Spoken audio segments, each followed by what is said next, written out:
అమ్మమ్మమ్మమ్మమ్మ ఆహా అనిపించింది. ప్రధానమంత్రి మోడీ గారు నిలబడి కాగితాలు సమర్పిస్తుంటే దర్జా కూర్చొని తీసుకుని ఫోటో. ఎవరు గొప్ప, ఎవరు పవర్ఫుల్ అండి అమాయకమైన ప్రశ్నల్లోకి మనం వెళ్ళాం. ఆ పొజిషను, ఆ సమయం, ఆ చదువుకున్న విలువ.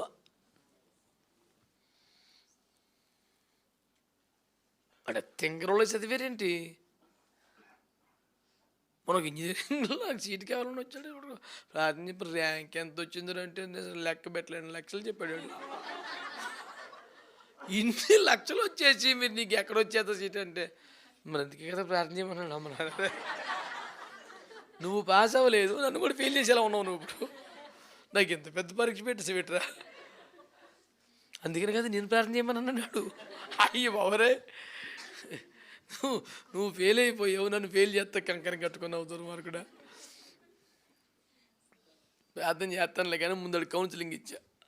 అసలు నువ్వు రోజుకి ఎంతసేపు చదివావు, పరీక్షలు ఎట్లా రాసావు అంటే అంతా సుత్తే తేలిపోయాడు. అటు సినిమాలు మారడు, క్రికెట్ మారడు, ఫ్రెండ్స్ మారడు, అన్నీ మారడు, అయినా సరే అడిగి మార్కులు వచ్చేయాలి.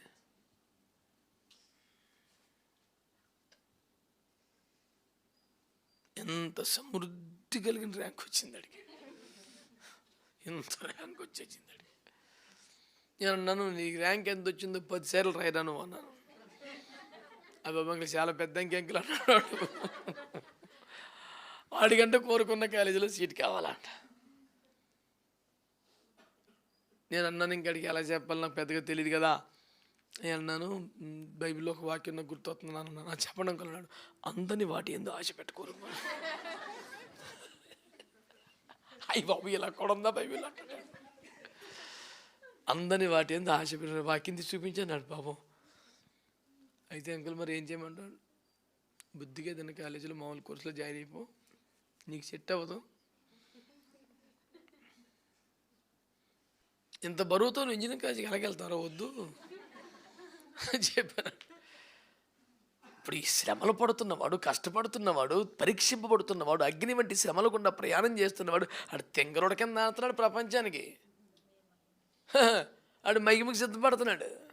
ఆడంత అమాయకుడేం కాదు. రోమపత్రిక 8:18.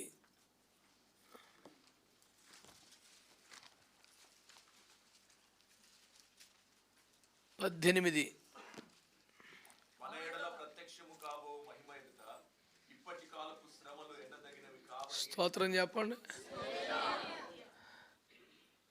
ఈ శ్రమలు, ఈ కష్టాలంట మనల్ని దేన్ని ప్రిపేర్ చేస్తాయి? ఆ మహిమతో పోల్చుకోకపోతే ఈ శ్రమలు మనం తట్టుకోలేం, మెంట్లో వచ్చేస్తుంది. దేవుడు నన్ను చెయ్యి ఎందుకు వదిలిపెట్టేశాడు, దేవుడు ఎందుకు నన్ను ఈ శ్రమలకు అప్పగించాడు, నన్నే ఎందుకు ఇలా పరీక్షిస్తున్నాడు, నేను తట్టుకోలేను కదా, సహించలేని దానికంటే ఎక్కువ అన్నాడు కదా, నేను సహించలేకపోతున్నాను కదా, మరి మానేయచ్చు కదా, ఇలా కనిపిస్తుంటుంది. అయితే ఈ శ్రమను మనం పొందబోయే మహిమతో ఒక్కసారి పోల్చి చూస్తే ఇదే మాత్రం అనిపిస్తుంది. అప్పుడు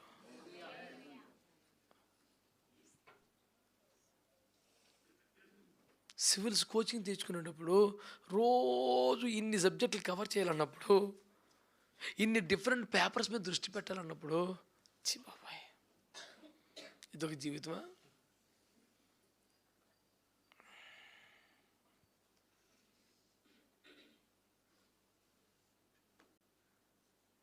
అనిపిస్తుంది.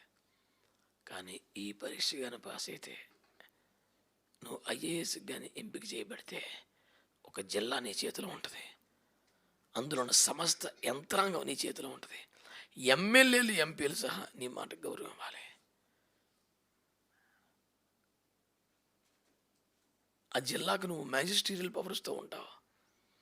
ఈ పిక్చర్ అంతా అడి కళ్ళ ముందు కనపడితే 16 గంటలు చాలండి, 18 గంటలు చదివేస్తాడు.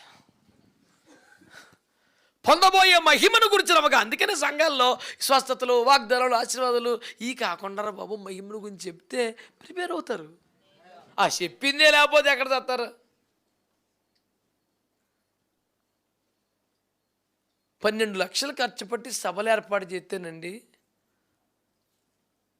12 లక్షల ఖర్చు అరేంజ్మెంట్స్కి, పబ్లిసిటీకి, సౌండ్కి, ఆర్కెస్ట్రాకి, గ్రౌండ్ పర్మిషన్లకి, మొత్తం ఖర్చు 12 లక్షల సభ అండి. 2 రాత్రులు 2 ప్రసంగాలు చెప్పాడు దైవజనుడు. ఒక రాత్రి స్వస్థత పొందుట ఇట్లు, నువ్వు విశ్వసించాలి, నువ్వు సందేహించకూడదు. వస్త్రపు చెంగును మాత్రం ముట్టిన ఎడల స్వస్థత బాగుపడుదును అనుకొని తాకింది. నువ్వు అలాగ అనుకోవాలి. ఇప్పుడు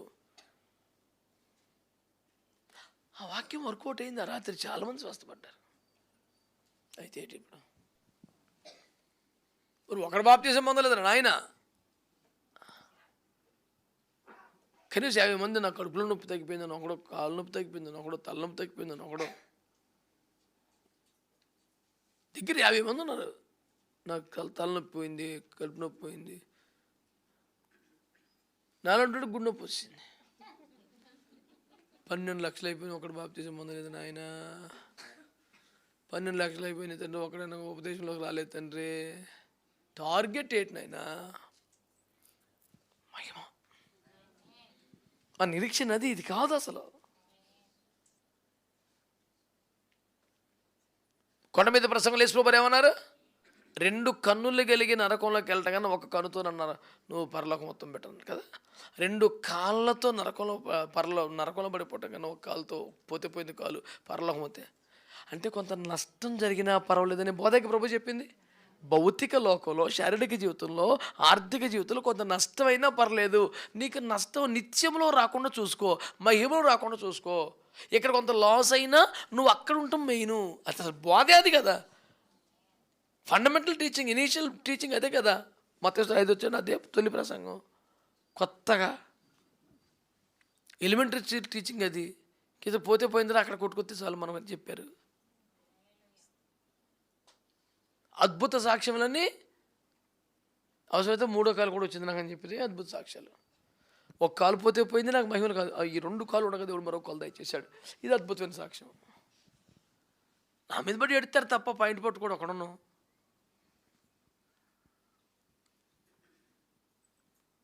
మన నిరీక్షణ చెప్పండి.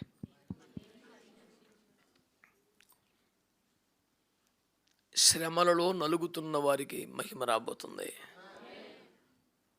అక్కడికి వెళ్ళాక ఇక్కడ కూడా పేతురు మొదటి పత్రిక 4వ అధ్యాయంలో సుమారు 12వ వచనంలో అంటాడు, అగ్ని వంటి మహాశ్రమలు మీకు కలిగినప్పుడు ఏదో గొప్ప వింత సంభవించినట్టుగా ఫీల్ అవ్వకండి, మీరు ఆనందించండి, ఎందుకంటే మహిమా స్వరూపకు దేవుని ఆత్మ మీ మీద నిలుచుచున్నాడు కనుక సంతోషించండి.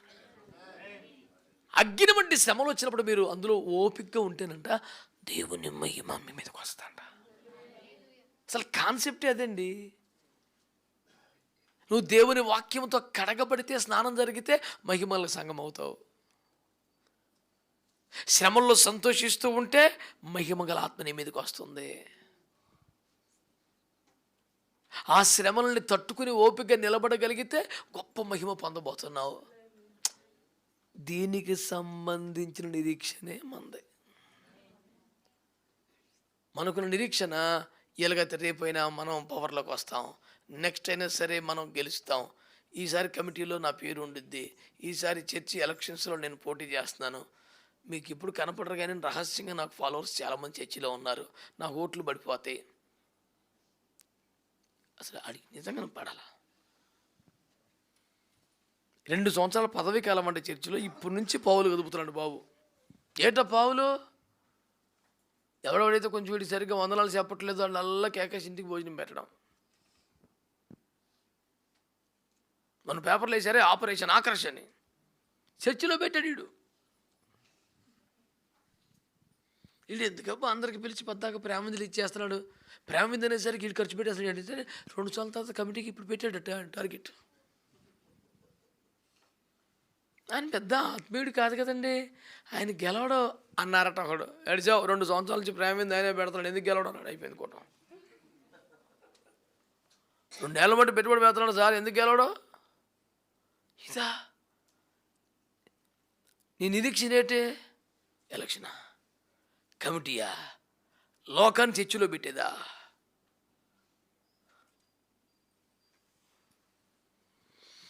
మన నిరీక్షణ మహిమను కూర్చుంది. రోమా 5:2 అదే అధ్యాయం 5వ వచనం తెలుసా? చదువునా? రోమా 5:5 అది నీ నిరీక్షణ ఖచ్చితంగా ఈ పార్టీకి గెలుతుందని సిగ్గుపరిచేసింది. ఈ నిరీక్షణ ఖచ్చితంగా నీకు ఈ జాబ్ కొడతామని సిగ్గుపరిచేసింది. ఈ నిరీక్షణ ఖచ్చితంగా నీకు ఇది తెచ్చిపెడుతుందని సిగ్గుపరిచేసింది.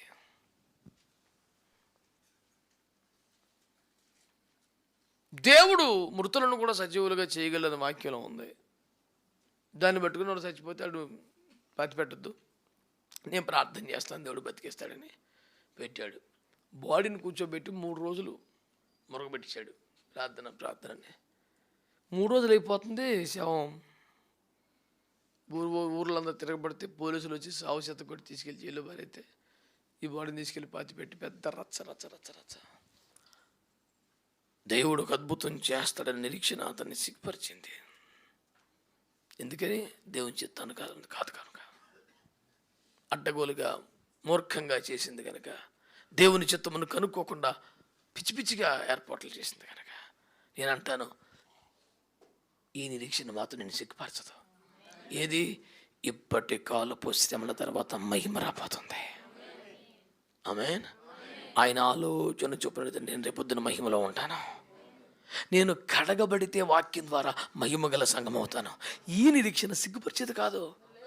ఏ నిరీక్షణ పెట్టుకున్నావో నువ్వు అది సిగ్గుపరచవచ్చు, కానీ మహిమను గూర్చిన నిరీక్షణ సిగ్గుపరిచేది కాదు.